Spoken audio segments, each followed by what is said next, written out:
Good day to everyone. The topic of our lecture for today is activity diagram, close up. Activity diagram resembles a familiar flow chart. It's more than a flow chart. Displays some algorithm. Human notation offers 5 representations of the system. View of the system in terms of use cases, that is design view. View from the point of processors, that is deployment view. And view in terms of implementation. And at the same time, each of the listed ways of representing the system can contain sequences of actions that can be described using algorithms.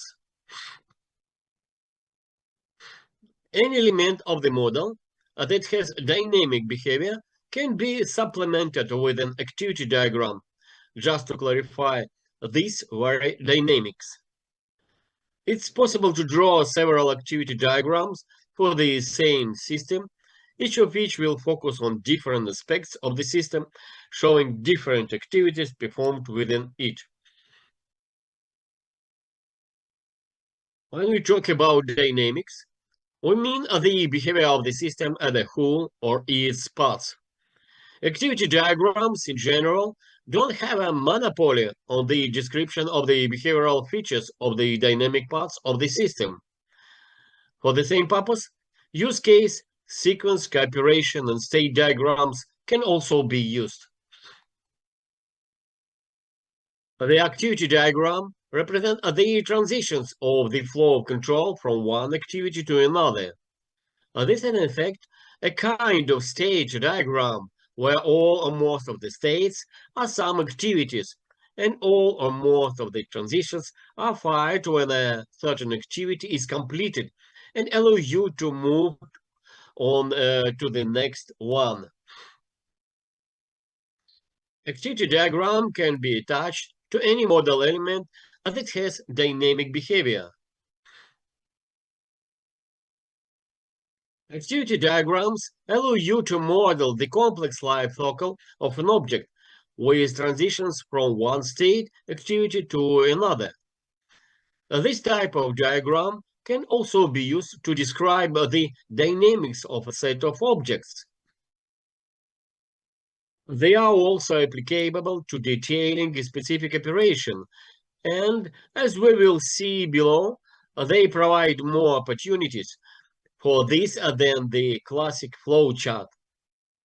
Activity diagrams describe the transition from one activity to another, in contrast to interaction diagrams, where the emphasis is on control flow transitions from object to object. Here you can see example of activity diagram. From the beginning, we can see activity working up, and then decision I am late or I am tired. If I am late, then 50 push-ups and coffee and go to the output, finish state. If I have time,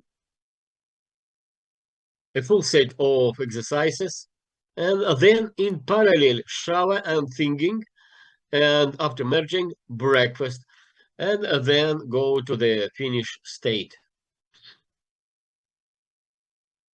Actions are shown as rounded rectangles. We even recognize the robots of the decision symbol with the symbols of the conditions near the transitions. The differences look like a logical extension of flowchart notation. The beginning is now painted over, and the end is depicted as a symbol resembling a cat's eye.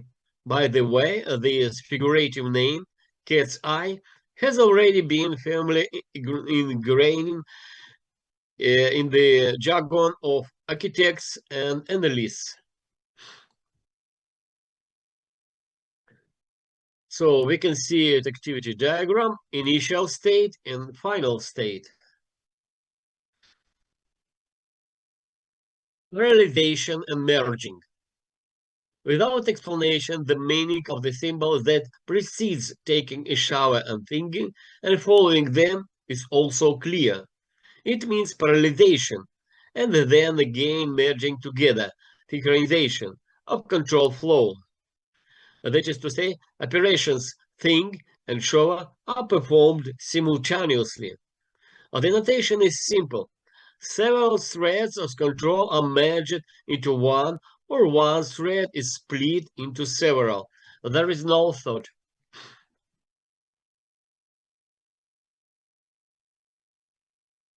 So, several threads of control are merged into one.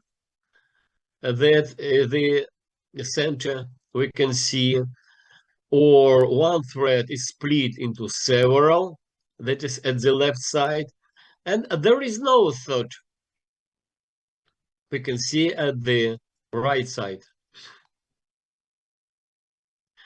Differences between an activity diagram and the flow chart. An activity diagram can show activities that are running in parallel. On the activity diagram, you can specify the states of objects, just like on the representations of state machines. The activity diagram has the ability to show the distribution of roles and etc. Here you can see it's more than a flowchart. We can see three objects: client, web server, and database server. And from the beginning, we can see activity request, and then make a decision is available and not available.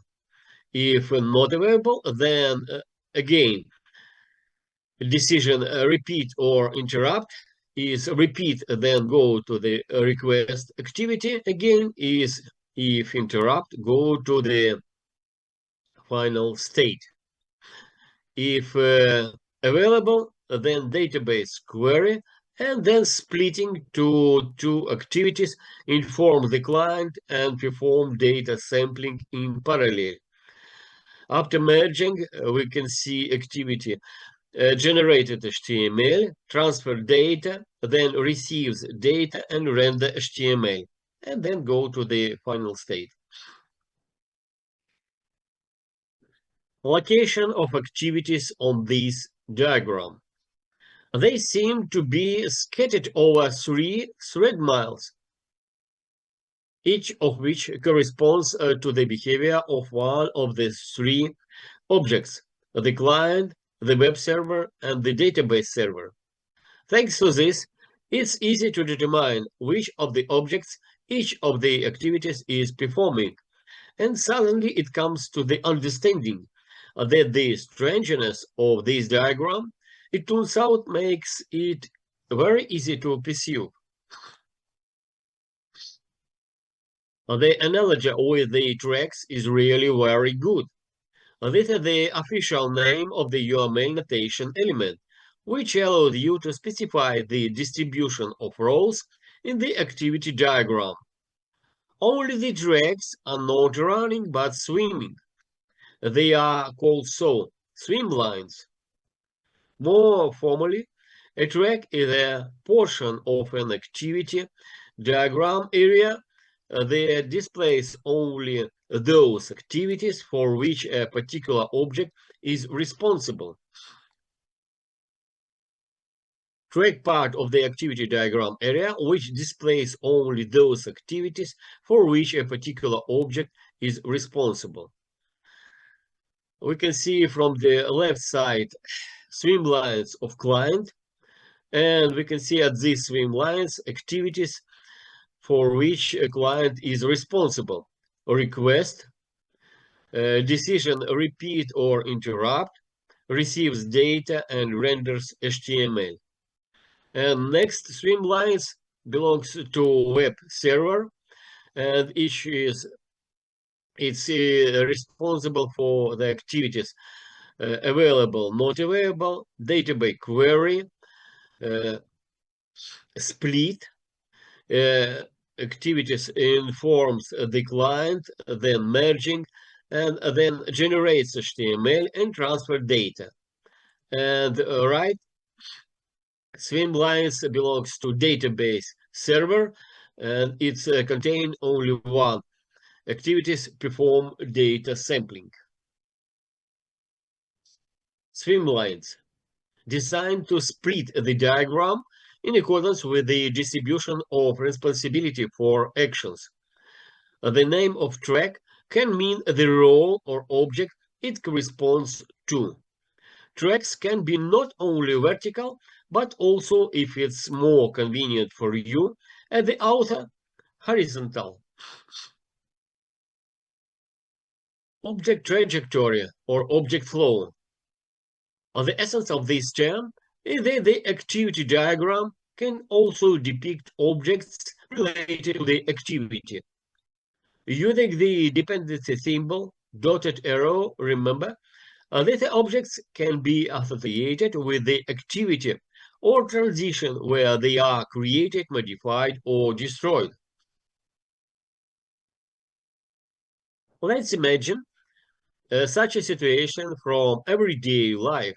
You can come, you come to some fast food and order a hamburger with cola. Is that familiar? While preparing breakfast, the chief creates a new object, a hamburger. While you impatiently drink a cola, the waiter moves this object, serves your order. Naturally, during breakfast, you destroy this object. Here you can see activity diagram for this situation.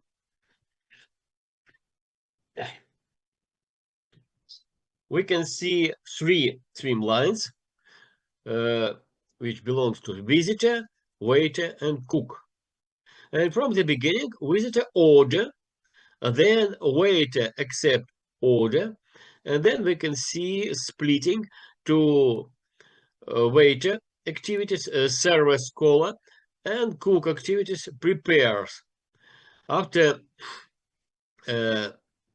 activities of waiter server scholar, then activity at the swim lines of visitor drinks cola, and then we can see merging the activities drinks cola and prepares from the swim lines of cook, where hamburger is born.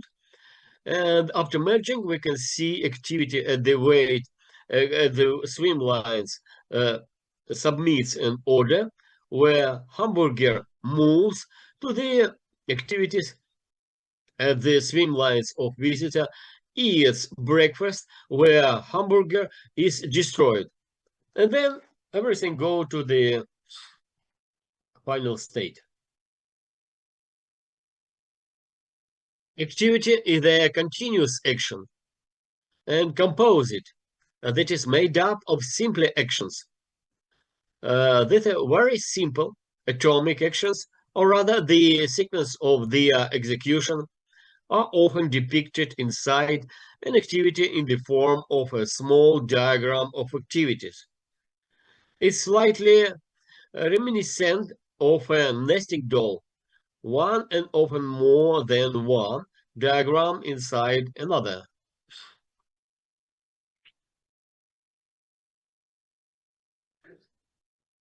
Here you can see an example of a diagram describing the disembarkation of aircraft passengers who have reached their destination and the embarkation of new passengers. So we can see three activities: passenger disembarkation, aircraft preparation, and passenger boarding. And passenger disembarkation contain inside such activities as door unlocked, opening the door, a passenger disembarkation. And aircraft preparation contain such activities as interior cleaning, security check, resupply.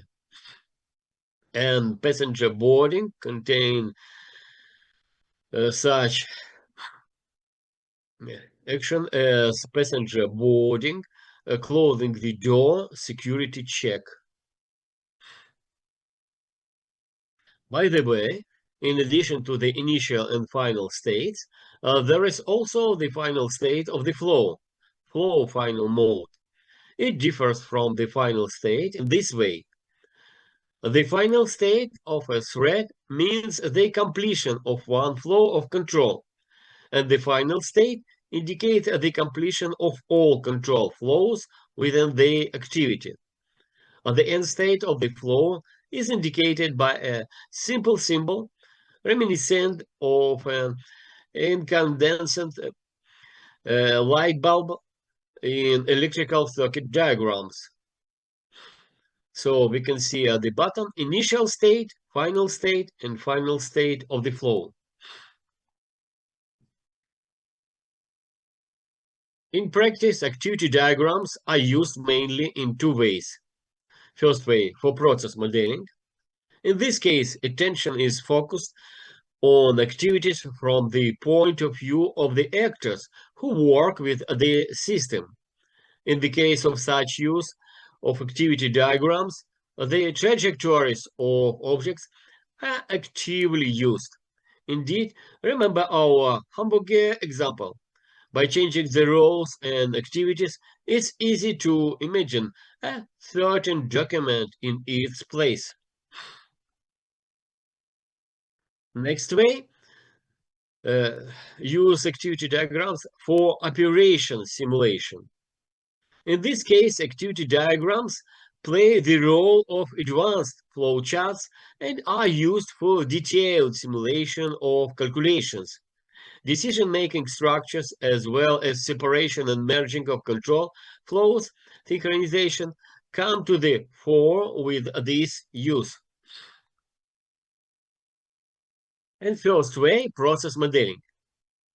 Of course, we all understand a business process as a sequence of certain actions leading to the achievement of certain business goals. When we pronounce this word, many associations are born in our heads, such as people occupying specific positions in the administrative apparatus, actors, the documents they create, artifacts, objects, the decision-making process, and the transmission of orders along the organizational chain that is control signals. Moreover, usually all these entities are connected with each other by an unimaginable number of explicit and implicit connections. So it's usually not so easy to capture a complete picture of everything that happens in an enterprise. How is it modeled then? They model business processes in several stages. The first of which is breaking them into sub-processes. Sub-processes that are parts of the larger process are easier to describe, and there you see the whole will be made up of parts. Next, key objects are uh, singled out and tracks are created for them. Preconditions and postconditions of each process, that is to say, its boundaries, are determined.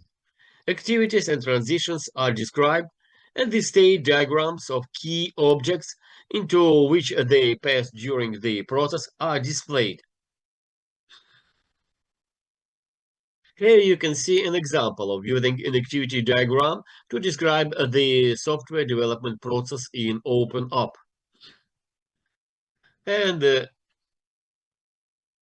from the beginning, we can see decisions if they still work or no. If there is still work, then decision typical change or trivial changes. And after this decision solution development, and then splitting to three activities: implementation of the solution, writing test, and running test. After merging, we can see decision if test failed or test passed successfully. If tests failed, then solution development, and again splitting and merging, and again decision If tests passed successfully, then we can see decision. The code is well written or coding needs refactoring. If coding needs refactoring, then we go to the solution development, and again splitting, merging, and decision test failed or test passed successfully.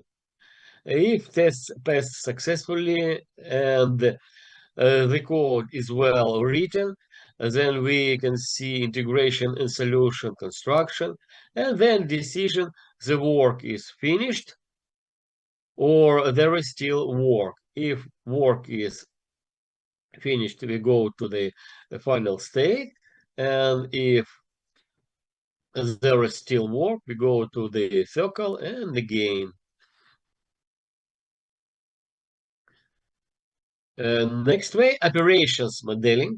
In this case, the activity diagram turns into an advanced flow chart that provides additional features. For example, the display of parallel operations.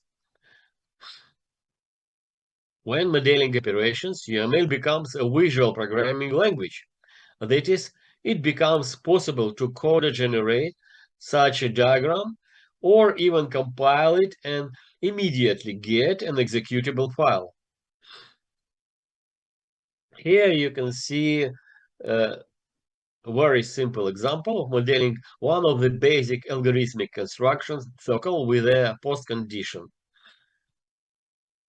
At the beginning, we can see e equal 0 and equal 10, and then performing operations, and e equal e plus 1, and then decision e lower than n or e more or equal n. If e lower than n, then again go to the performing operations, then e equal e plus 1, and again decisions.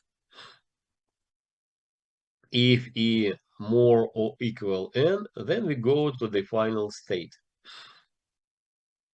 The process of building an activity diagram can be described as a sequence of such actions: drawing up a list of activities in the system, deciding on the need to build an activity diagram, defining dependencies between activities, highlighting parallel flows of activities, defining transition conditions, refine complex activities. First, drawing up a list of activities in the system. As an input for this operation, a list of use cases is well suited, or a list of operations. Each use case can be supplemented with an activity diagram. You can also try to describe the relationship between them. Next, deciding on the need to build an activity diagram. Although you have already begun work in this direction, you can still decide not to continue building an activity diagram. The reasons for this may be different. For example, the system changes its states at once, like a traffic light, or its behavior is quite obvious. Next, defining dependencies between activities. For each activity, you need to find the activities immediately preceding and following each tool. That is, the activities without which the flow control cannot proceed to this activity. Then highlighting parallel flows of activities. Highlight activities that have common predecessors. Next, defining transition conditions. Formulate expressions that can take only two values, true or false, corresponding to alternative control flows. So again, the process of building an activity diagram can be described as a sequence of such actions. Repeat, drawing up a list of activities in the system, deciding on the needs to build an activity diagram, defining dependencies between activities, highlighting parallel flows of activities, defining transition conditions, refine complex activities. And repeat steps from 1 to 6 for each of the activities if necessary. Remember the example of boarding, disembarking aircraft passengers. Take a closer look. Perhaps in the diagram you are designing, it will also be useful to apply the principle of the matryoshka. An example modeling the proverb after fight, don't wave your fists. Where single out activities, fight and wave fist. Uh, Second step, should a diagram be drawn in this case? Actually, no, but this is an example. Third step, determine dependencies between activities. First, waving doesn't occur after a fight. We define parallel activities. It seems that there are no such. Fifth step, we determine the conditions of the transitions. Did the fight take place? If no, then we waive our fists. If yes, then no. And sixth step, we clarify complex activities. During a fight, they wave not only their fists, but also their legs, and you can also kick your head and use improvised means, furniture, for example. Plus, you can also highlight preparatory activities, choosing a place for an attack, and final ones carried out the wounded. And what do the classics say about the process of building activity diagrams? They say, Bush, for example, wrote, when creating activity diagrams, keep in mind that they only model snapshot of some of the dynamic aspects of a system's behavior. A single activity diagram will never capture all the dynamic aspects of a system. Instead, you should use different activity diagrams to model the dynamics of workflows or individual operations. Here you can see example an approach to solving a variety of problems. From the beginning, we can see activity, you have a problem, and then a decision. This dumb thing doesn't work, or this dumb thing work. If work, then activity don't get involved in this, and go to the activity no problems and go to the final state. If this dumb thing doesn't work, then decision. You are already in this or you didn't get into this. If you didn't get into this, then decision, you reported it or you didn't report it. If you didn't report it, then throw it away and again, no problem and go to the final state. If you reported it, then you are the ultimate idiot and then decision. You can blame someone else or you can blame someone else.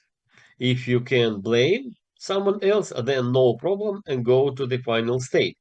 If you can blame someone else, then you are the ultimate idiot and again the circle and so on. And after the decision, you are already in this or you didn't get into this.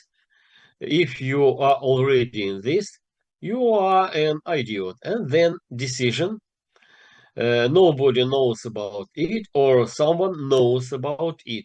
If nobody knows about it, then hide it and then no problems and output. And if someone knows about it, again, you are the ultimate idiot, then decision, you can blame someone else or you can blame someone else and so on. And conclusions for the theoretical material. An activity diagram can be added to any element of the model that has dynamic behavior. Activity diagrams are a special case of the state diagram. Unlike flowcharts, activity diagrams can show actions that are being performed at the same time. Swim lines can be used in activity diagrams, distributing activities according to the roles or objects that perform them. The object trajectory allows you to show the objects related to the activity and the moments of transitions of these objects from one state to another. Complex activities can be further detailed by breaking down into activities and depicting a diagram within a diagram. Activity diagrams can be used to design processes such as business processes or operations, computations. In the second case, UML acts as a visual programming language. And now a short technical break.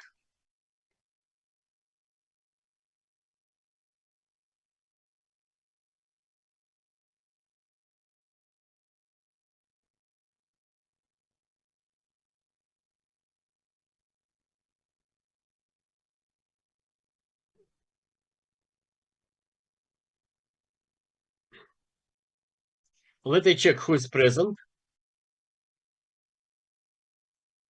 Albul, Here.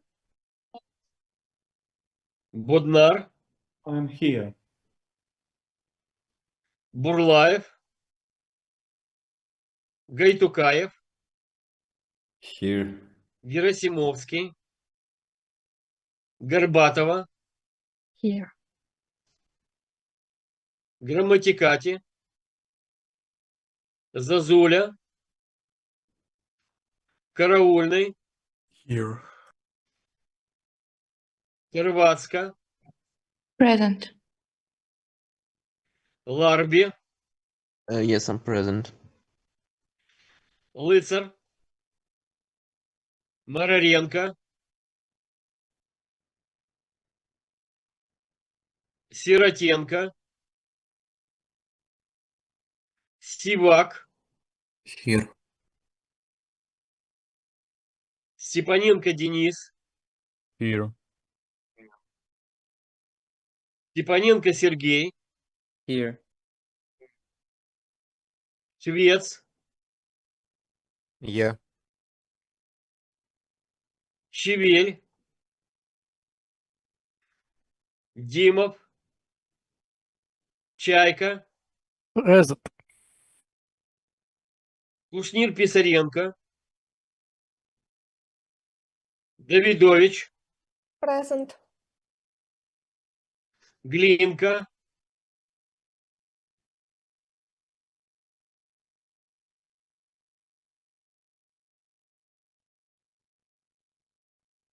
What are the types of diagrams, except activity diagrams, can be used to model system dynamics?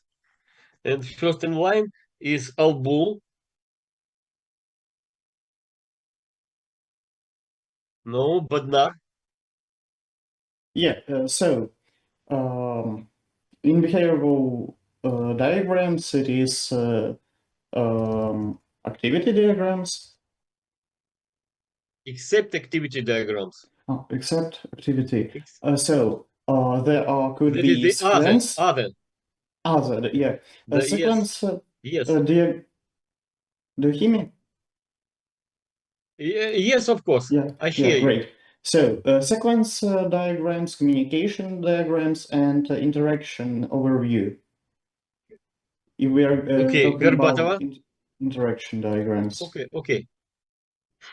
Other diagrams What that about can be Горбатова? used to model system dynamics includes use case, sequence, and state diagrams. Окей, Караульный. Ну, Хорватска. Ну, Ларби. Yes, so as was said before, there are sequence diagrams, communication diagrams, and state machine diagrams. Okay. For the same purpose, use case, sequence, cooperation, and state diagrams can also be used. Next question. How are activity diagrams different from flowcharts? What are the benefits for developers? And first in line is Mararenko.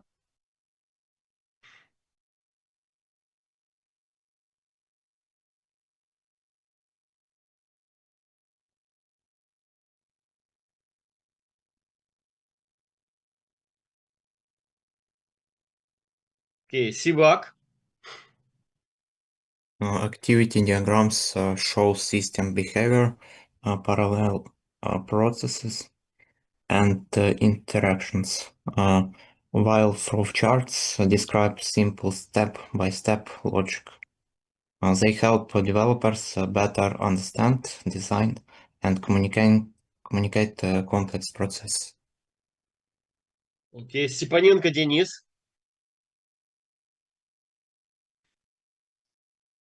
Степаненко Сергей. Ну, Швец. Difference between activity diagrams and flowcharts is purpose, complexity, standardization, parallelism, actors, and also difference in how used in software development. In the activity diagram, you can show parallel actions, specify object states, and show the distribution of roles, etc. Next question, what is the trajectory of an object? And first in line is Чайка. No, Davidovich. Yes, the trajectory of an object is a feature in activity diagrams that allows for the deposition of object related to specific activities. Okay, Albul. No, Bodnar. As it was stated by Katia, is the states and transaction of the objects. The essence of the concept of the trajectory of an object is that the activity diagram can also depict objects related to the activity. Using the dependency symbol, dotted arrow, these objects can be associated with the activity or transition where they are created, modified, or destroyed. Next question, how the end state of a thread differs from the end state of an activity. And first in line is Горбатова. The end state of the thread means that only one control flows is completed while other flows in the activity may still continue. Окей, Караульный. Ну, Хорватска. Ну, Ларби. Yes, so the end state of a thread means the end of the some flow of the diagram, but the end of the activity means that it's final for all of the threads that were included. So that's it. The final state of the flow differs from the final state in that the final state of the thread means the completion of one control flow, and the final state indicates the completion of all control flows within the activity. How process modeling differs from operations modeling? And first in line is Mararenko.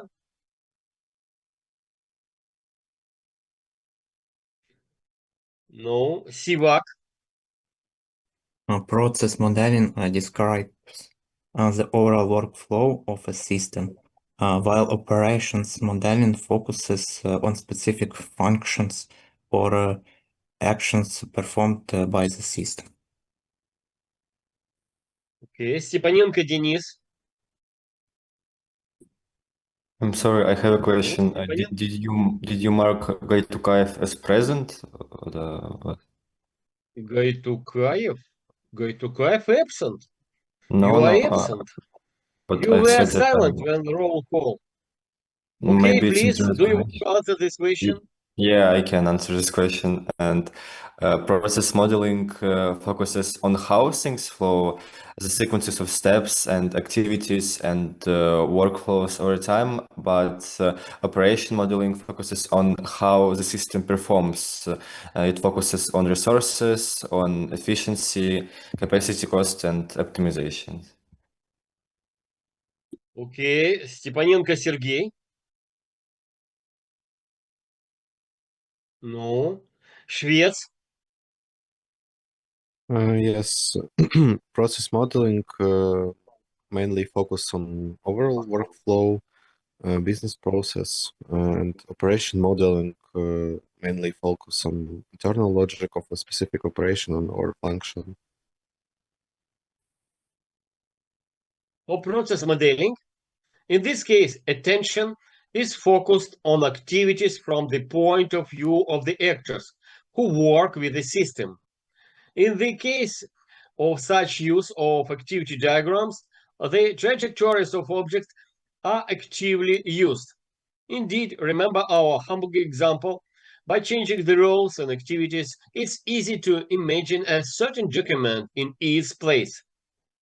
For operation simulation, in this case, activity diagrams play the role of advanced flow charts and are used for detailed simulation of calculations, decision-making structures, as well as separation and merging of control flows. Synchronization come to the fore with this use. Next question, are activity diagrams applicable regardless of object-oriented programming? And first in line is Davidovich.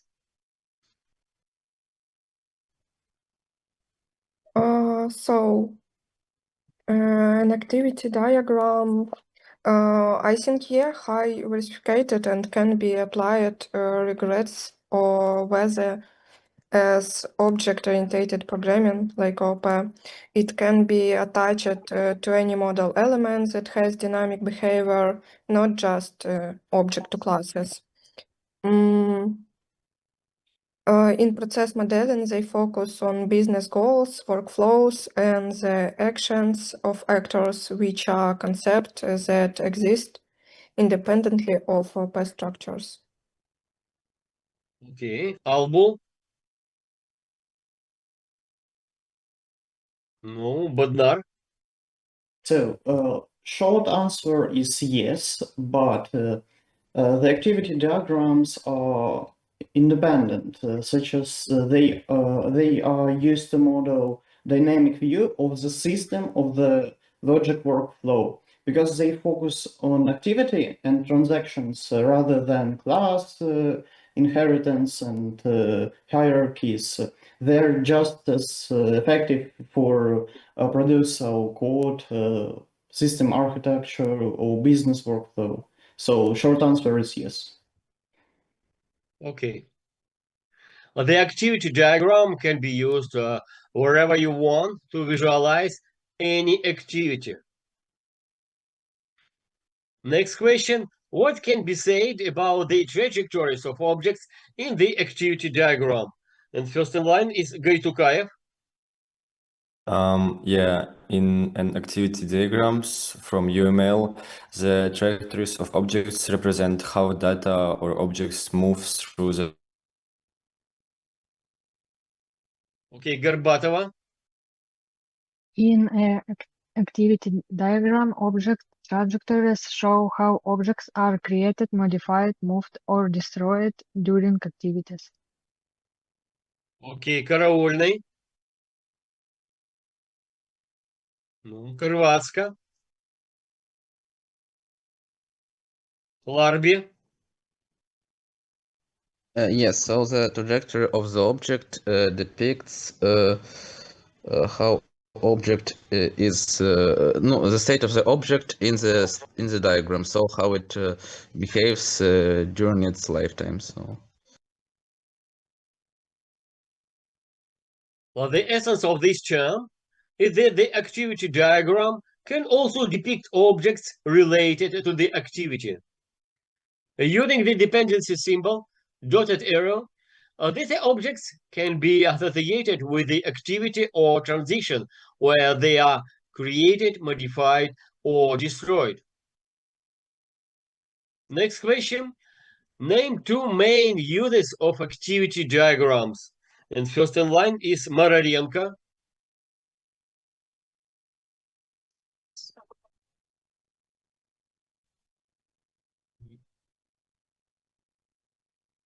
Okay. Sivak. Activity diagrams are used to model business process and to describe system workflows. Okay. Степаненко Денис. Степаненко Сергей. Свес. Yes, activity diagrams usually used for business workflow, so system logic like use case or operations. Okay. Чайка. No. Two main uses of activity diagrams. First of all, for process modeling. In this case, attention is focused on activities from the point of view of the actors who work with the system. And second, for operation simulation. In this case, activity diagrams play the role of advanced flow charts and are used for detailed simulation of calculations. And that's all questions for today. Thank you very much for your attention and for your answers to the questions. And your points for today. Bodnar 6, Gaytukayev 4, Горбатова 6, Larbi 6, Mararenko 4, Sivak 6, Shves 6, Davidovich 4. And if you have no questions to me, I wish you to have a nice day and see you on next week. And now goodbye. Have a nice day. Thank you. Have a nice day.